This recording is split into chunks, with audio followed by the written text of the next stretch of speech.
So, do you know what this is? You are getting sleepy.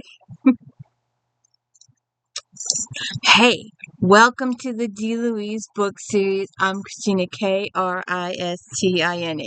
This is where we read books and talk about books. No special effects, no theme music, none of that fancy smancy stuff going on here.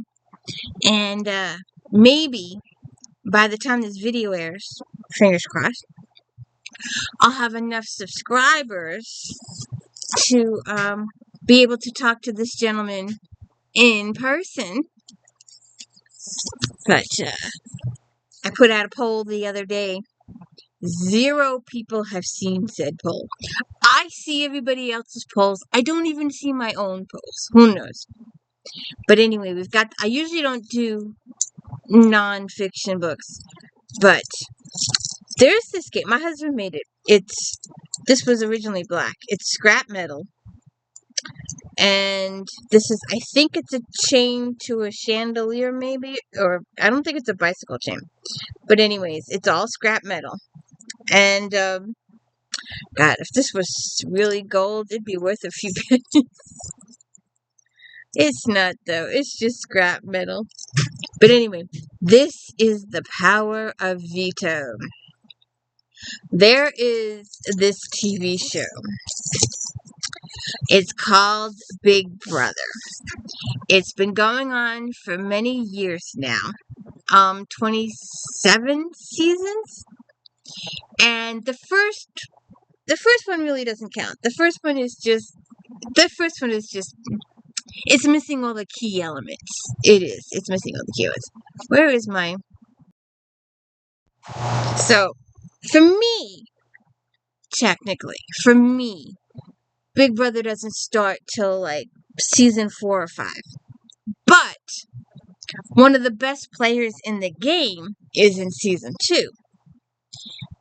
So you have to kind of get with that for Dr. Will. If you're a Dr. Will fan, you got to watch season 2. But he comes back again in future seasons. But anyway, TARAN is a podcaster. And depending on the season, the schedule of the season, TARAN lives Big Brother from about June till September, October. Now, in the olden days, and we hope the olden days come back like this huge, big time, cross your fingers. In the olden days, we had Celebrity Big Brother, we had Canada Big Brother, we had US Big Brother, we have Australia Big Brother. And if you ever want to watch, if you think the competitions are wimpy or something here, you gotta watch Australia Big Brother. There's some of those where those people almost die. Literally, it's just scary. And I'm missing my BBOTT. And I'm missing my reindeer game. So maybe we'll get them in the future. We do not know. But anyway, TARAN lives Big Brother from about June through August, like I said. Some years he's had to start in February or March and take it through to October when Canada was around. So they take these people, and some years it's 12, some years it's 14, some years it's 16, some years it's 17. And they take all these people and they put them in a house. And they have no TV, no cell phones, no radio, completely 100% locked off from reality. And all they have is each other. It's over the years it's gotten a little bit better. They have the Bible in the house. They have a pool table. Depending on the season, there may or may not be a fish tank. Depending on the season, there may or not be a chessboard. One season there was a piano. But it all depends on what's going on, what the theme is that year for the season. So, like I said, TARAN lives and breathes Big Brother for months. and because he's a podcaster, and he does. Rob has a podcast, and he would be on every single day at 11 a.m. and 12 on Fridays with Puya, a co-host. He has some co-hosts during the week, and they would talk Big Brother. And then Sunday night, Monday would be the round table. We have a stock exchange. It's 100% free. You don't really win any money or anything like that, but you get a fake $200, and you, according to the stock, and every Monday, Taran and Melissa and whoever the third person is, they used to be, I forget that guy's name. But he left for reasons. But anyway, they get this third person in every week as a guest, and they rate the players, rate their game, rate how they're doing. So, like I said, they take all these people and they lock them in the house, and they do get back up. And so, they play this in the olden days. They had food competitions in Australia. They give them a certain amount of money and they let them purchase food. The whole house gets this lump sum, and they've got to negotiate what they want. But in the olden days, there would be a food challenge, and a group of people would play a food challenge, and whoever won would get food for the week, and whoever didn't would go on slop. In the very, very beginning, it was peanut butter and jelly, which I totally, absolutely prefer, but now they give you bland, tasteless oatmeal, and it's slop. And they don't do the food competition, and people really want the food comps back, but they don't do that anymore. They just have volunteers now for have that, and that's really boring. And they've also bring the thing. So let me get back to this. So they put all these people in this house, and Taran explains how the idea came about in his book with this guy with this dome thing. But anyway, and that section is a little kind of boring, but the book is interesting, having been a big fan of the show. So anyways, they get us people in, they play a game, and the winner of the game becomes head of household, HOH. And the head of household gets their own room and their own bathroom, and however, there's like a gazillion, 100-something cameras, 100-something microphones, and then there are the live feeds. The show depends on the live feeds and needs the live feeds, and they must never, ever, ever, ever, ever go away. They must never go away, because the show and the people in the house depend on those live feeds to tell it as it happened, not as the show had it happen. Because there's a difference of opinion on how the show edits it and how real life happened. So the live feeders depend on the live feeds to tell them what really happened. And the live feeds are really, really, really, really, really, really important. So they take all these people and they put them in this house, and they play a game. And the winner of the first event becomes head of household. And the head of household nominates 2 people for eviction. And in the olden days, they had the wheel and the keys, and you pulled the key out, and you put the key around your neck saying you were safe. Now they do it electronically, and it really sucks. But the old school players prefer the wheel. They also prefer the food comps. So, the HOH nominates 2 people for eviction. Some season, they do different variations of how many players and how many HOHs and all kinds of stuff. But the basic thing is that they nominate 2 players for eviction. Then we play for the power of veto. And in the beginning, I think season 2 or 3, it was just like, the way they did it was centered, and it really didn't work. But then season 4 and 5, they started with the random draw. They pulled everybody's name out of the thing, and whoever's name got the 2 people that were nominated and the head of household were 100% guaranteed to play in the HOH. Now, Canada, the HOH doesn't play in the veto thing, but in America, the 2 people nominated and the HOH play, and then they each pick another player, a name out of the box, So 6 people play for the power of veto.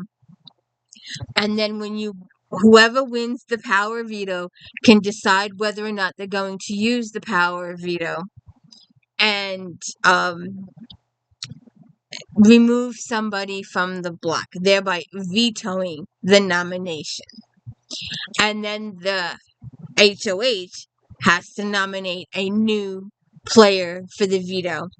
And in the olden days, they've got this new game now where you can play an extra chance. But in the olden days, let's say there was this person you really, really wanted to get out, but they were really, really comp beast. So you'd nominate 2 pawns, and Big Brother knows pawns go home. And then you play the veto. The veto's used. One person comes down, and you put up your real target, and that's called a backdoor. Because in the olden days, they didn't have a chance to take off. Now they've got this new AI competition, third, and a last-minute thing where a person can be removed, and a 4th person is placed on the block at the last minute. No, that's when they nominated 3 people. They removed 1 person from the block, so then it left the 2 people. That was the new version of doing it. But anyways, so, and then on live eviction, although nowadays it's taped, it's pre-taped. But in the olden days, it was they still consider it live. They promote it as live, but it's not. It's pre-taped.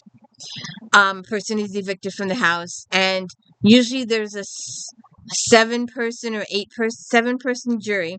So the first 6 or 7 people get evicted, and then the last 7 go to the jury house, and they spend time in the jury house, and they're cut off from TV feeds, radio, all that kind of stuff. And then they come back at the end, and whoever the last 2 people are, they give their spiel of what they did and the tournaments they won and who they interacted with and what changes and what their strategy was, and then you vote for the winner of Big Brother. And in the olden days, it was $500,000. Now it's $750,000. So TARAN wrote this book, and there's no privacy. There's 24-hour cameras watching you, which, like I said, the show depends on. Julie Chen Moonves is the host. Your first partnership team in the house was Dr. Will and Mike Boogie. And then they did the Project DNA with Tacoma and I forget the guy's name now. And then they had Kesar, and they've had some Nokomis, and that was it, Nokomis. And we had Evil Dick, who was a big player. And every now and then they do twins. They haven't done it in a couple of years yet, but 2-3 times they've done twins. BBOTT, they were sisters, and they were not identical, and they're both in the house at the same time. But they have done twins a couple times, and that's been fun. And let's see, 105. Oh, yeah, they're talking about. Why did I write this down if this was the wrong page? Let's see. It was one of the most well-received social experiment twists the show has ever done, right alongside one of the worst-received twists with Cowboy and Nokomis. Over a decade later, Big Brother 17 would run the twist back, casting a new set of twins in an attempt to fool the house. Future star Devon Rogers quickly clocked them. However, so the impact wasn't quite the same, though strategically there's still quite a story to tell here later on.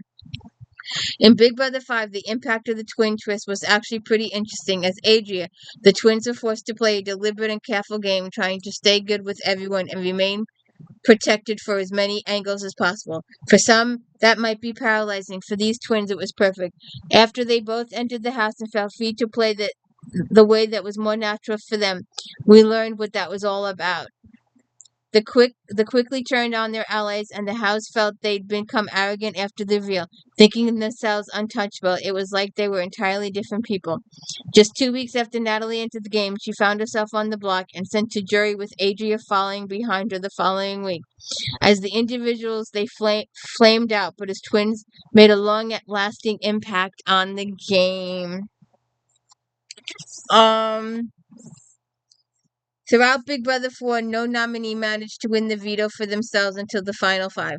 What's the point in the rule change if the nominees aren't winning? The producers were trying to figure out a way to increase the likelihood of the veto being won by nominee to shake up the week and make more things interesting. The solution, a veto selection process, pulling the names out of the box, like I said.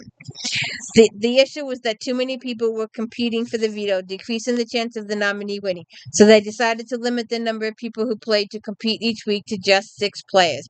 Those players would be the HOH, the 2 nominees, and 3 others selected by random draw.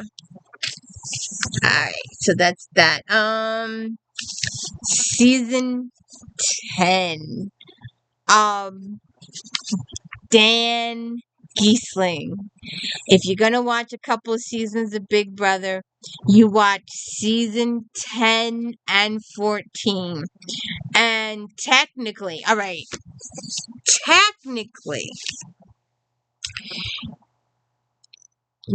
some people believe, and you can believe it either way. Ian did a really, really good game. Ian played a good game. But some people believe Ian just won because they didn't want to have Dan be a 2-time winner. But you can see it however you want to see it. But Dan had the greatest move ever in Big Brother 14. I was reading the book and I'm like, I had to go through the chapter on season 10 a couple times and it wasn't there. And then it showed up in 14. So he did the funeral in season 14, not 10. But Dan Giesling, he's talking about the ratings going down for Big Brother. So I don't want to really read all of this, but where is it here? He says, this is what the show had been missing in the last couple of... under Brian's guidance, Jerry nominated 2 players who had been involved in some drama, bodybuilder Jesse and Bold and Brazen Rennie, a beauty salon owner from New Orleans. The 2 went on the block together, and none was the wiser to the fact that Brian had been behind it all. He, Dan, and Ollie laughed about it together and raised their glasses to their success. I can't say I have control of the house, but are things moving along the direction I would like them to? Yes, they are. This was what the show had been missing in the last couple of years. Brian Hart was here to play. Brian Hart was going to be the next Dr. Will. He was going to save Big Brother. Brian Hart was the first person evicted from Big Brother 10, so he disappeared. And Dan Giesling went on to win the game, and he did it strategically. You'll have to read TARAN's chapter 10 and the rest of it on Dan. And then he also talks about, and I know I mentioned it a little bit, there's nothing that makes Big Brother more or less naturally racist or hateful than any other reality competition show. Though my work, I've come to know how many contestants from a wide variety of these shows all around the world, and controversy surrounding hate speech, bullying, and sometimes sexual misconduct can be found nearly everywhere you look. The difference with Big Brother comes back to the live feeds. Through the feeds, Big Brother is forced to be more transparent than any other reality show in existence. For that matter, it's forced to be transparent than any show, period. More public footage exists of Big Brother than any other show in the world, and most of it is entirely raw and unedited. It is for these reasons that the show is so closely associated with the specific brand of controversy, because it reflects a society that is full of people who will say and do all kinds of heinous things. And here here we are, our voyeuristic selves, watching the real unedited America, or at least that's what Alison Grodner would have you believe. In an attempt to justify the casting decisions for season 15, Gardner said, "Your neighbor is probably using racial slurs behind closed doors." And then he goes to talk about the casting situation and Jeff, Rachel and Jeff. Yes, ma'am. What? I did not realize some of those things about Jeff and Jordan and Rachel. I forget her boy. I didn't write it down, but I didn't know some of those things about the. He didn't even mention Jeff and Jordan. Now that I think about it, but anyway, those were some power couples. More couples have gotten married from Big Brother than The Bachelor or Survivor. More people have from Big Brother. Then there's this little piece here that I would have liked a lot more detail, but I lived it. I saw it. I was there when it happened. I mean, I wasn't behind the scenes, but I saw it happen publicly. I saw the public videos. I didn't see anything that happened privately. All this Big Brother discussion in Twitter was completely lost on me. I'd created an account in my senior year of high school and then never touched the thing until after graduating from college. In another 5 years, I came back to it for a specific reason. My very first tweet to someone was to a man named Rob Cesternino. It linked to a video of me promising I'd lie, cheat, steal, and backstab for a chance to speak with him about Big Brother. That tweet changed my life. Let me rewind a bit first. Rob Cesternino is a legendary Survivor player who had first applied to be on Big Brother 3 before casting decided he was a better fit for Survivor the Amazon. In Survivor's 6th season, Rob revolutionized the strategy of the show with his more fluid, Big Brother-inspired approach to alliances. Survivor host Jeff Probst called him the smartest player to never win. At this time on the show, Rob tried to get work into the entertainment industry. Despite some success, he was finding that there wasn't a lot of demand for reality stars, and he felt stalled out after years of work. In 2010, frustrated and without creative outlet, he grabbed a microphone from the popular video game rock band and recorded a podcast with his future wife, Nicole. He had called it Rob Has a Podcast. So you can see Taran all over Rob Has a Podcast. And then he talks about Derek in season 16. Derek Lavassa was an undercover police officer. And he can, he's like talking to people. And he's like, he says some stuff. And then he says, well, what would you like to do? And he manipulated people fantastically, and people have done that since too. And then he also talks about the cookout and the racism and all the kind of stuff that plagued Big Brother, and how the cookout, in chapter 12, the cookout, and I watched it, I lived it, I lived the feeds, I watched the show, I listened to all of Taran's podcasts. It's kind of hard to go cold turkey if you get into all the Big Brother and you're every day at 11 a.m. you're on the feeds with Karan, listening on YouTube, listening to his stuff. It's hard when September comes around and the feeds, the 11 o'clock thing stops. I mean, you're in there 11 o'clock every single day from June to August or September, or from July through October. And it just stops. You go cold turkey. You go through with Big Brother withdrawal. I can't imagine what Taran does. He must just sleep. Him and his cat Kellis. But anyway, he talks about the significance and the importance of the cookout. And he also talks about the importance, and I've mentioned this previously here, the importance of the feeds. Some players' lives have been saved by the feeds. The feeds show what really happened. The show gives you an edited version of what happened. But the feeds tell you exactly what happened.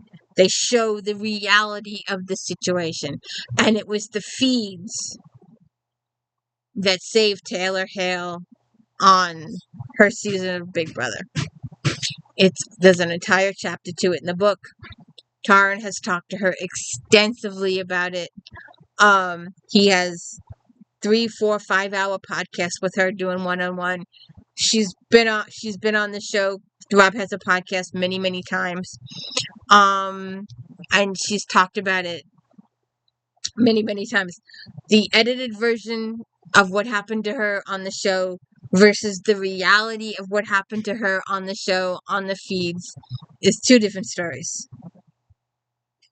So the casual fan that only watches the show only got one version of the story. And the people that watch the feeds got the real story. But anyways, it was a good book. It was a good read. I didn't take many notes because I was enjoying it so much and because I know so much of Big Brother. Not as enough as Taran does, though.